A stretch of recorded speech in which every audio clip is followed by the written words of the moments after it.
Hello friends, बरायबाय Bodo Job Info official YouTube channel आसा खालामो नोंथांमोना बयबो मोजाङै दङ। दा finally CTET official notification release खालामबाय आरो बिनिफ्राय साबसिन मोजां खबरा जाबाय जायफ्रानोखि बर' मिडियाम थाखाय फोरोंगिरि जानो सानदों नोंथांमोन थाखाय जोबोर मोजां चान्स बेनो जाबाय बर' साबजेक्ट CTET आव नोंथांमोना मोननो हाबाय। आरो बे जाफुंबाय बर' साहित्य आरो अल बड' स्टुडेन्ट इउनियननि नाजानायाव जोबोर मोजां खामानि जादों बेखौ बाख्नायनांगोन बयबो जायखौ गोबाव समनिफ्रायनो स्टुडेन्टस लेभेला डिमान्ड खालामदोंमोन दिनै थारैनो बियो जाफुंबाय आरो जोंनि थाखाय गोग्गाथाव बाथ्रा बेनो जाबाय बर' हारिनि थाखाय आरो लोगोसे बर' मिडियाम थाखाय। दा दिनै 11 मे स्पेशल टेट एबा नोंथांमोना BTC आव पोस्टिं जागोन आरो लोगोसे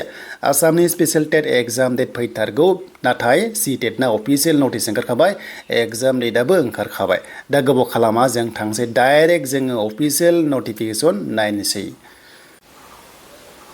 तो दायो जों फैबाय CTET नि अफिसियेल वेबसाइटआ दङ लिंकआ नोंथांमोना मोनगोन डिस्क्रिप्शनाव चेक खालाम जायफ्रानोखि नायनो गोसो दङबा बिनिफ्राय अफिसियेल नटिफिकेशन नायनोबा नोंथांमोना नैबाव क्लिक खालामनाय लोगो लोगोनो मोननो हागोन। दा जोबोर मोजां चान्स जेराव CTET पास खालामनो हायोबा आसाम टेट BTC टेट जि टेट फैया मानो बावहाय नोंथांमोना इलिजिबल जायो। मोजां खबर बेखायनो नायदो नै तो बिनि अनलाइना जागायबाय। अनलाइना दिनैनिफ्राय जागायबाय लास्ट डेट 10 जुनसिम थागोन। बिनिफ्राय नोंथांमोननि लोगोसे फिस दाननाय फिस थायोना 500 फिस खालामनांगोन पे खालामनांगोन LP लेभेलाव आरो UP लेभेलाव 600 पेमेन्टखौ खालामनांगोन जोंनि ST फोरा। बे जाबाय 10 जुनसिम थागोन आरो एग्जामा डेट अफ एग्जामिनेशन नायोबा 6 सेप्टेम्बराव सानडे खालि एग्जाम कन्डाक्ट खालामगोन OMR सिटआव। बे एग्जाम डेटआ फिक्स जाखाबाय नोंथांमोना एग्जामखौ ओइदिनखालि मर्निं आफ्टारनुन बेबादि टाइपनि पेपार 1 2 दङ जेराव मोननैबो एप्लाइ खालामबा मोननैखौबो एग्जाम नोंथांमोना होनो हागोन। दा मोननैबो एप्लाइ खालामनो बेसेबां क्राइटेरिया नांगौ जों बेखौ दायो नायनोसै। दा जों एग्जाम डेटखौ नायग्रोयोबा नोंथांमोना 6 सेप्टेम्बराव मोनदों पेपार 2 आरो पेपार 1 दङ। दा पेपार 2 आसो फुङाव जागोन दे 9:30 निफ्राय 12 सिम जागोन आरो पेपार 1 आ जाबाय इभिनिं 2:30 निफ्राय 5 PM सिम जागोन। अके जायफ्रा मोननैयावबो इलिजिबल जायोबा मोननैयावबो एग्जामाव नोंथांमोना जिरायनो हागोन। दानिया मोनसे एडिशनेल मोनसे गाइडलाइन्स होदों जे जुदि कैंडिडेटआ जुदि नांगौ सिबांनि बारा जायोबा एग्जाम सेन्टार प्रब्लेम जायोबा एडभान्स खालामगोन माने 5 सेप्टेम्बरावबो एग्जामखौ बिथांमोना मा कन्डाक्ट खालामगोन अब्ला 5 आरो 6 सेप्टेम्बराव एग्जामा जागोन आरो। दा बे उननि बाथ्रा एबार बारायसिगोन कैंडिडेटआ मानोना बर' मिडियाम थाखाय गोबांथार एग्जाम होग्राफोरा बर' मिडियाम माने CTET आव गैयिनि थाखाय होआखैमोन एबार बयबो ट्राइ खालामसिगोन आरो बे मोजां चान्स दङ। बेखायनो जायफ्रा डिप्ल'मा लानाय दङ B.Ed लानाय दङ बा D.Led लानाय दङ नोंथांमोन थाखाय मोजां चान्स। अफिसियेल वेबसाइटआ बेनो आं बेखौ बुंबाय थाला दायो जों माखासे क्राइटेरियाखौ जोङो नायनोसै। तो बे जाबाय एग्जाम फिस बे एग्जाम फिसआ पेपार 1 आरो लोगोसे 2 दङ नोंथांमोना मोनदों 500 बेनिफ्राय जुदि बोथ एप्लाइ खालामबा अनलि 600 नोंथांमोना पे खालामनांगौ। दा बे क्लियार जाबाय नोंथांमोना जोंनि LP UP नि बादि नङा स' बेखौ नोंथांमोना नायोबा मोजां कनसिडारेसन मोननो हाबाय। अके ST हिसाबै दानिया LP लेभेलाव एबा प्राइमारि स्टेजाव आरो स' बे जाबाय सिलेबास बेखौ मोजाङै नोंथांमोना नायना लादो गासिबो सेमानो दङ नोंथांमोना मिथिखागौ 150 नि जागोन नोंथांमोना 150 मार्क्सनि नोंथांमोना मोनगोन आरो बेनिफ्राय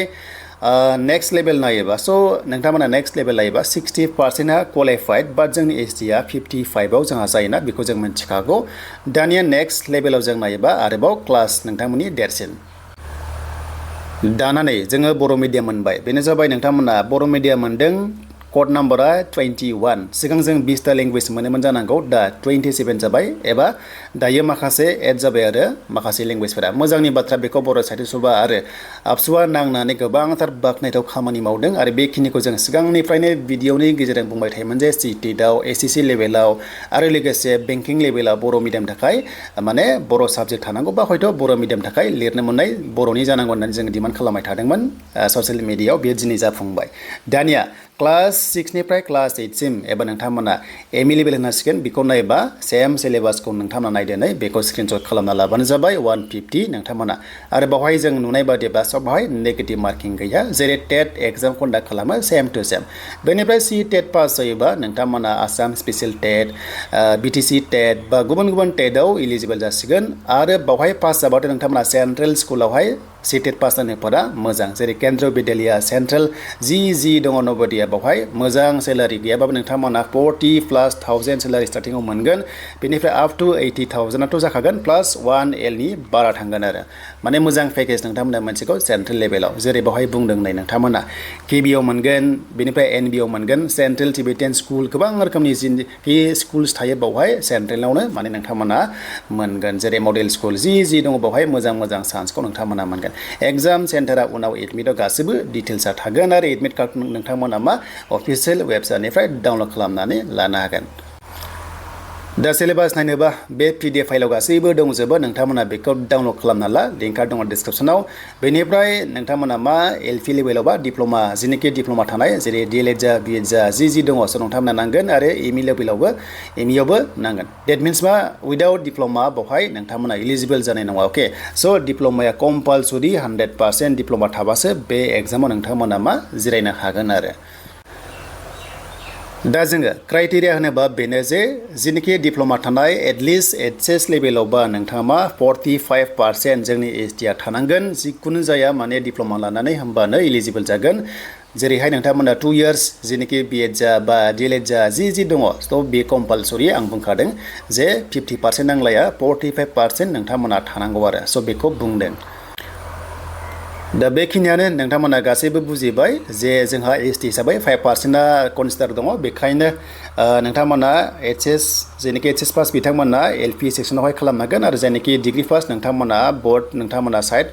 एप्लाइखौ खालामनांगोन आरो बयनिसिमबो अल दा बेस्ट थाबाय 6 सेप्टेम्बराव बियो जागोन आरो बर' साबजेक्टजों नोंथांमोना जाहाथे लिरो आरो केन्द्र बिद्यालय सेन्ट्रेल स्कुलाव केबिआव नोंथांमोना बर' साबजेक्टनि फोरोंगिरि जाहाथे जाहैनो हायो बेखायनो बयनिसिमबो अल दा बेस्ट आरो BTC आव गोबांथार केन्द्र बिद्यालय दङ बावहाय नोंथांमोना 100% पस्टिं जागोन आरो पस्टआ गैया नङा जोबोर बुरजा दङ मानोना स्कुला गोबांथार जाबाय नालाय बेखायनो मोजां चान्स दङ गावनि लकेलावनो नोंथांमोना साख्रि मोननो हागोन दा बेनो दिनैनि थाखाय लेटेस्ट आपडेट